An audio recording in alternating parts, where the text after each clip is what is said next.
This is going to be the video in which I have to summarize my experience with an in an exchange with an online partner in with Columbia University. We talk about many things.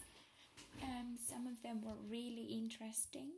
For example, we talked about stereotypical beliefs that I had towards New York, and I still feel that I haven't got a clear idea what he means. But I was talking about if black people still feel looked down on, and he simply said that the United States is a really racist country. And I couldn't believe it because I was there 2 years ago and I didn't find any sign of racism. So, okay, yeah, I suppose he knows very well the country in which he lives. So, I also asked him about if Americans feel on top of the world, since it's an Anglophone country and obviously is a very developed country. I think is the ruling country of the world, so maybe Americans feel a little bit on top of everyone, and there is a massive interest in learning an international language. And so I asked him. I asked Luke about what did he think about if I want to go there to get a job, if they will be picky choosing someone for that job position. But at the same time, I think it doesn't really matter where you come from, as long as you have a good accent and a good use of English. I also describe United States as the melting pot. We studied some years ago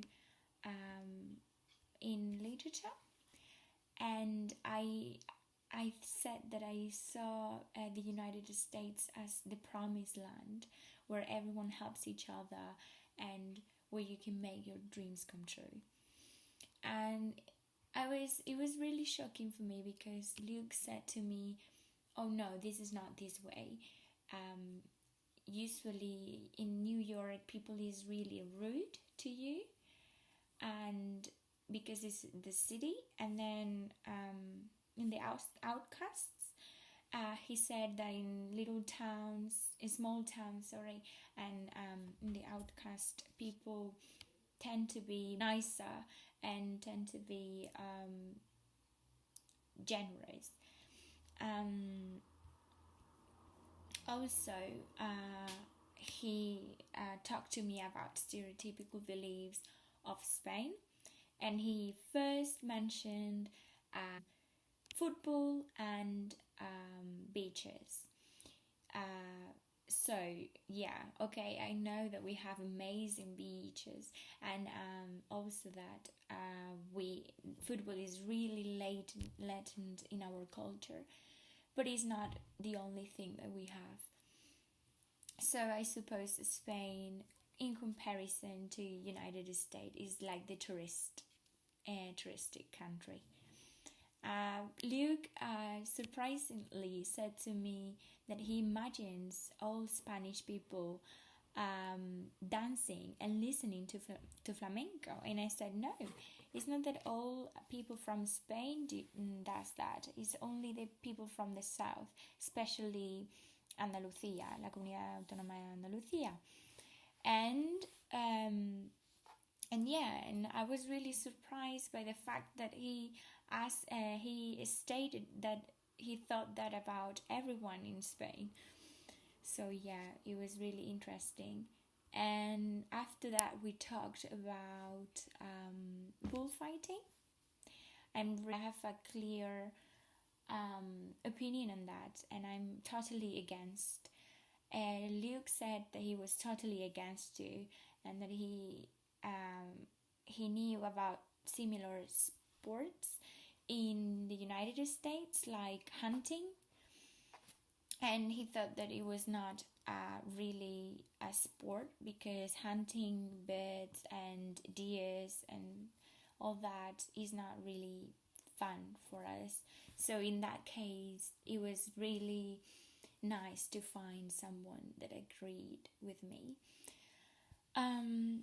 We I was really surprised by the fact that he said to me that he was really amazed by the fact that I was using gonna instead of going to. And I said that I had picked it up from films and, different series, TV series, and all that. And he said at some point in the conversation, lazy Americans. And then for a minute I thought, well, yeah, lazy Americans, but lazy speakers. All the speakers of a language are lazy. Because then I thought of my case, and in Spain we also tend to shorten some words, like for example, acabado instead of acabado, and all that. And also in the south of Spain, they have a more relaxed accent. And yeah, so it's not only that Americans are lazy, but all the speakers around the world are lazy. And yeah, I explained that to him. And we also talked about politics, about the Spanish government and all the controversy behind that. And he at some point mentioned that he sometimes gets together with his friends and talk about how media is damning us, in the way that Twitter, Instagram, and all that makes us to feel dumb or stupid. And if you stop to think about it, you really realize that where we're going with this is really shocking, because every day in everyday life, kids just watch videos on Instagram or on Facebook, and they don't even realize. But if you stop to think about it, then yeah, you see something different, something that is not really connecting, and how television and cinema makes us feel in a way that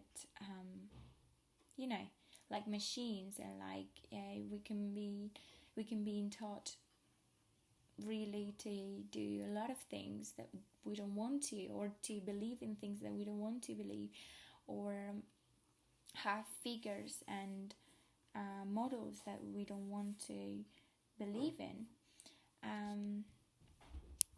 He at the very beginning, he talked to me about how diverse was New York, and how diverse was the university in that he was going to. And I stopped to think about my case, and it's not really diverse. I mean, at university, okay, yeah, people come from different places to study, but in my everyday life, my friends, my circle of friends, none of them are from a different country. All of them are Spanish. And he said to me that a lot of his friends were from different countries. And yeah, I think we have immigrants from the East countries like Romania, Bulgaria, and all that countries. And they have a lot of people from other parts of the world, and really diverse. It's not that they have a really community of immigrants from a specific location. Yeah, he mentioned different areas like Korea, Haiti, Germany. Yeah, it's not really the case in Spain. Yes, this is everything. Although the experience was not finished in the best way, I did have a lot of fun talking to this guy, and it was really interesting and to talk to him and learn a lot of things that I wouldn't have known if I hadn't talked to him. So thank you.